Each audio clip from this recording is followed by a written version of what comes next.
Même là. J'ai fait un pacte avec les poissons. Hein. Ils les mangent pas et ils me bouffent pas non plus. Ah, tu vois, on fait un bac, hein. C'est-à-dire on se promène de gauche à droite en profitant du courant. Une avancée latérale en plaçant le kayak comme ça. Oh là, je suis allé loin là. Hein. Tout le monde descend la Loire en canoë. Lui, la remonte à la force des bras par des températures glaciales sur le plus long fleuve de France. Ce fleuve, depuis mon enfance, on m'a appris à s'en méfier. Entre ses courants rapides, ses tourbillons et ses bancs de sable qui s'effondrent, il peut être dangereux. Je m'appelle Augustin Flepp, je suis reporter et mon truc à moi c'est de raconter la vie des inconnus. Dans cette vidéo, je te raconte l'histoire d'un guide de canoë-kayak pas comme les autres, poète, écolo et un brin téméraire. Il s'appelle Jean Colas, alias John Patache. Tiens, voilà justement. À l'origine, je l'ai trouvé sur les réseaux sociaux, dans des vidéos où il se filme sur son kayak, seul, en plein hiver. Salut, c'est le mois de décembre, alors on n'est pas obligé d'opposer. Salut, c'est John Patache. Alors Petite astuce de John Patache pour faire. Il m'a tout de suite intrigué. Qui donc ose faire ça ? J'ai décroché mon téléphone et là, il m'a dit quelque chose de dingue. J'adore naviguer quand la Loire est en crue. Comme si c'était parfaitement normal. Lui adore explorer les zones inondées, comme les prairies, les îles. Et ce qu'il aime le plus, c'est de partager sa passion avec des groupes de tous les âges et de tous les niveaux. Avec une démarche 100% écolo.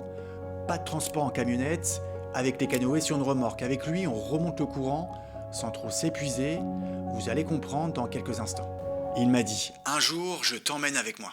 On a donc attendu qu'il pleuve, et il a plu. 40 jours consécutifs en France, 40 jours sur des sols déjà saturés en eau. Les rivières ont débordé, provoquant d'importantes crues dans l'ouest du pays. John m'a donné rendez-vous mi-février, chez lui, à la Patache.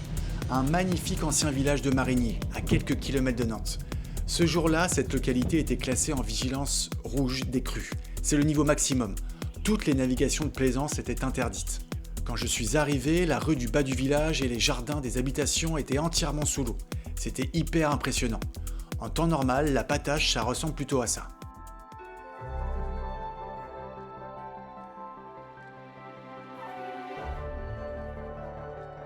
Après s'être équipé, John m'a fait embarquer sur l'un de ses canoës. Pour notre première sortie, on est vraiment resté tout proche des habitations, afin de respecter du mieux possible l'arrêté préfectoral.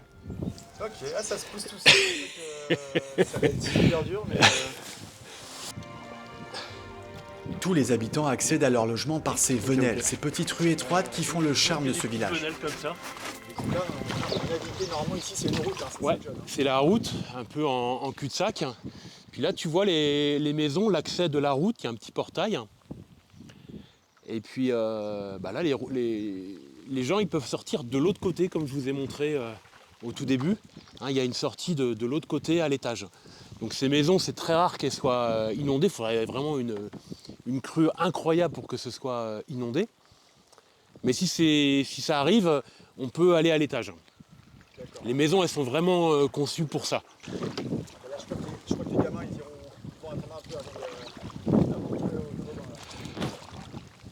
Ben, c'est même pas sûr, hein, parce que ces gamins-là, ils vivent quand même, je trouve, au paradis. Je souhaite à tous les enfants de vivre dans un endroit comme ça. Tiens, voilà justement.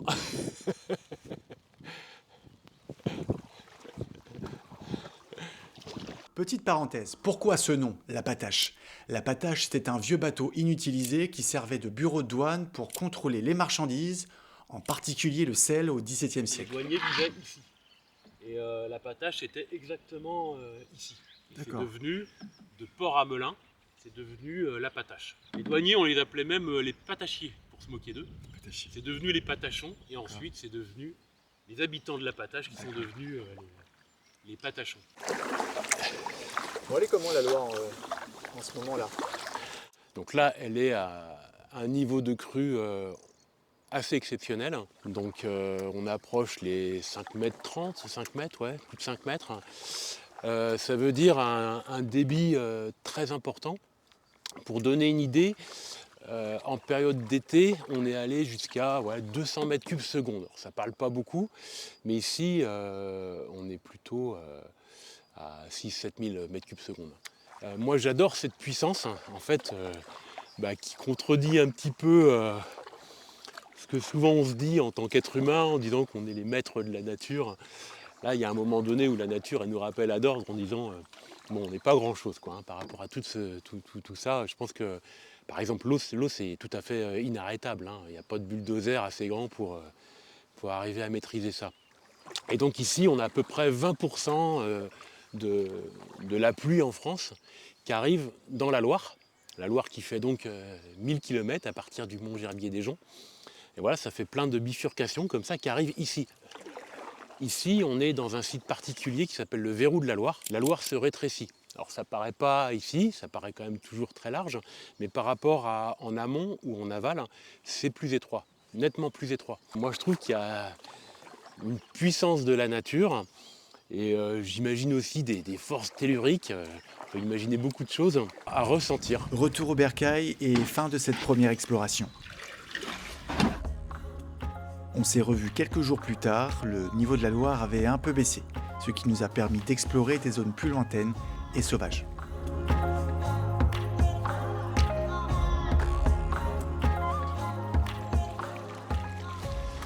Bon, on va essayer de remonter par là. C'est bien là ?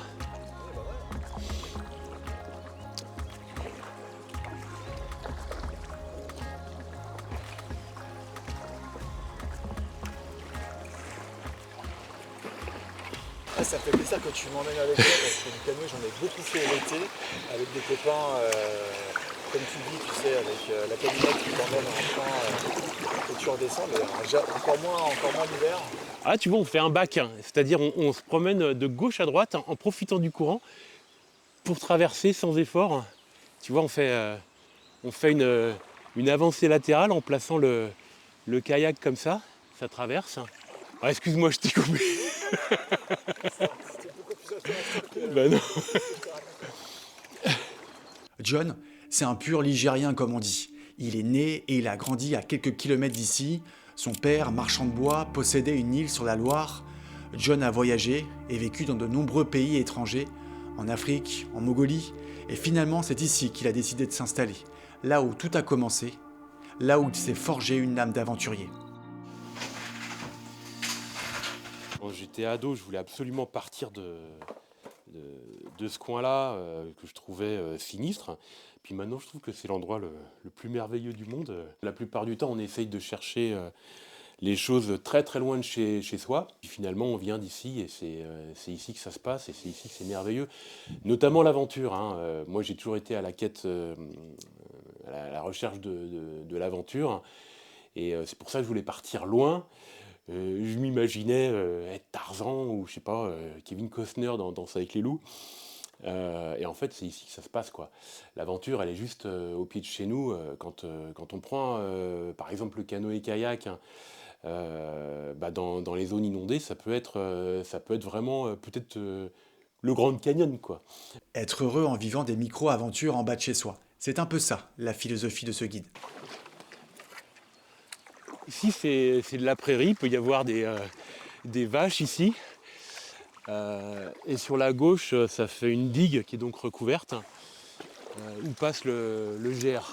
Soudain, sans prévenir, John a foncé droit dans une muraille de branches et d'épines. Ouais, là je pense qu'il va falloir que vraiment tu te baisses parce que ça va pas être évident. Ah, puis j'espère qu'il n'y a pas d'épines. Ah oui, là tu es juste dans une épine, excuse-moi. Là t'as juste une épine à passer, je pense.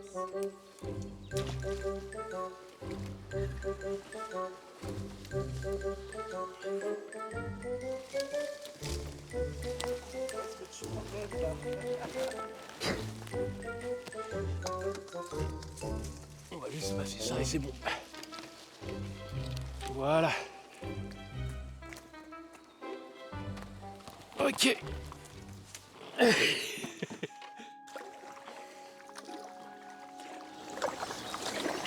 Qu'est-ce que tu viens chercher dans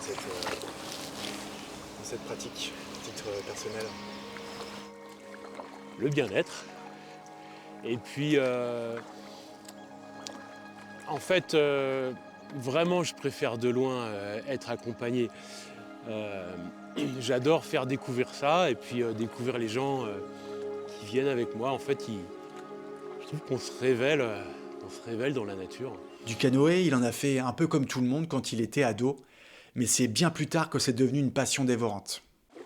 Le vrai kayak que j'ai commencé à faire, j'avais plutôt de l'ordre de 35 ans où je me promenais comme ça sur la Loire. Beaucoup de gens m'ont suivi, c'est un peu comme l'histoire de Forrest Gump.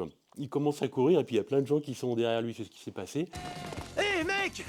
Et dis donc, je me demandais si tu pouvais m'aider. Et là, je pense que j'ai commencé à prendre un petit peu de risque parce que je me trouvais un peu le responsable des gens qui se retrouvaient en ma compagnie. Et là, c'est à 50 ans seulement que ma compagne m'a dit « mais en fait, tu devrais en faire quelque chose ». Et puis surtout, faire les choses dans l'ordre, surtout pas se mettre en insécurité. Donc j'ai passé un diplôme pour pouvoir être moniteur d'eau vive. Donc je suis parti 6 mois dans les Alpes et depuis, j'en ai fait une petite activité, donc une auto-entreprise où j'emmène des gens sur la Loire. Je ne suis pas du tout issu de la compétition. Moi, mon idée initiale, c'est de proposer à des personnes de s'immerger dans la nature. Et il n'y a pas de meilleur endroit qu'au fil de l'eau pour être dans des endroits de nature préservés. Donc il s'agit de faire de l'observation, de la découverte. Et là, tu vois, les arbres, on appelle ça, je ne sais pas si tu connais, on appelle ça des trognes ou des arbres têtards. En général, c'est des frênes dont on a coupé les premières branches pour pouvoir en faire une exploitation, même à l'époque où il n'y avait pas de tronçonneuse. L'idée, c'est d'avoir des branches qui partaient du tronc, donc plein de branches, donc ça produit beaucoup de bois pour faire du bois de chauffage. Et ça fait des branches pas trop épaisses pour, à l'époque, sûrement pouvoir le découper sans tronçonneuse. C'était tellement agréable de naviguer avec lui, de l'écouter me décrire les spécificités du paysage, de me livrer des anecdotes sur des expéditions passées. C'est un mec simple, humble, joyeux, très ouvert sur le monde. Surtout, ce qu'il aime le plus, c'est vivre ses aventures avec les autres. Les gens qui viennent ici, ils sont toujours super contents. Moi, je me souviens de ce monsieur qui avait fait une aventure avec moi. Il revenait du Canada et puis il m'avait dit écoute, John, ça m'étonnerait que tu puisses vraiment m'impressionner parce que là, avec ma femme, le mois dernier, on était sur le Saint-Laurent. On a fait un tour de kayak de mer, on a vu les baleines. Alors évidemment, la comparaison, elle est un peu difficile, quoi. Donc j'y croyais pas vraiment. Mais j'ai mis tout mon cœur et puis on a fait une balade extraordinaire. Puis après, j'ai entendu sa femme qui lui disait au creux de l'oreille, dis donc, la balade là, c'était juste à côté, mais en fait, c'était mieux que le Saint-Laurent. Belle petite revanche. John, c'est un peu une rareté dans le milieu du canoë-kayak, surtout sur la Loire, où la plupart des loueurs proposent de descendre le cours d'eau habituellement. Le kayak, c'est on prend une voiture, une remorque et on va en amont et puis on se laisse descendre avec le fil du courant. Là, l'idée, c'est de se servir des contre-courants pour pouvoir faire une boucle. Remonter avec les contre-courants, remonter avec des petits bras de Loire qui sont sans courant pour pouvoir redescendre avec le courant. Et puis à la fin, on a au moins ce jour-là pas utilisé la voiture. On a un bilan carbone quasiment nul. Et moi, ça me fait plaisir. Et donc vous partez quelques heures, vous partez à la journée avec tes groupes? C'est vraiment variable. Souvent, l'idée c'est de partir que 2 heures. Et puis ça se transforme souvent en une demi-journée. Parce que les gens sont bien. Et quelquefois je pars faire des bivouacs. Alors c'est une activité que je fais hors saison le week-end. Pas tous les week-ends. C'est pas hyper rentable, ce qui fait que je dois faire quelque chose à côté. Notamment là, en semaine, je suis chauffeur poids lourd en intérim. La Loire, comme je vous en parlais, est particulièrement imprévisible et dangereuse à cause de ses courants et ses fonds mouvants. Les baignades y sont interdites, même si de nombreuses personnes enfreignent cette règle. Est-ce que tu te fais pas peur des fois Tu me disais que toi, tu adorais particulièrement faire du canoë dans des zones inondées. Est-ce qu'il y a des fois où tu peux avoir un peu de stress? Comparé à la pratique kayak eau vive, Ce qu'on fait ici, c'est vraiment l'île aux enfants, hein. Voilà, il n'y a pas de cascade, il n'y a pas d'eau qui défile à une vitesse incroyable par rapport à ce qui se fait en montagne, ça va doucement. Pour autant, je considère que la Loire peut être dangereuse et je prends 1000 précautions pour prendre soin de moi et puis surtout des gens qui m'accompagnent. Alors là, évidemment, je suis bavard, hein, mais en fait, j'essaye de faire un peu le contraire, de pas trop parler quand je suis avec eux, pour qu'eux puissent, avec d'une part leur imaginaire et puis leurs sensations, découvrir ces endroits, essayer d'observer les oiseaux. Et puis, comme je l'ai dit tout à l'heure, c'est voilà, de l'humilité. On voit qu'ici, la nature, elle est beaucoup plus forte que nous. Et puis, il faut vivre avec elle. Il ne faut pas lutter contre elle. Donc, voilà, comme aujourd'hui, pas prendre la voiture pour aller en amont et faire une descente. Se servir là juste des contre-courants pour remonter tranquillement. Il ne s'agit pas de dire, voilà, on a fait un grand trajet, on a fait tant de kilomètres. Voilà, on a vécu avec les éléments. Là, on est dans un petit contre-courant qui nous stabilise. Quelquefois, le contre-courant, il nous remonte. Voilà, c'est vraiment les éléments. Dans un monde qui va toujours plus vite, lui a choisi de ralentir. Et parfois, c'est peut-être ça, la plus grande des aventures. Allez, sur ces belles paroles, on termine cette vidéo. Si tu veux découvrir d'autres parcours inspirants, pense à t'abonner, à cliquer sur le petit pouce et à laisser un commentaire sous la vidéo. Merci d'être resté jusque-là et à bientôt.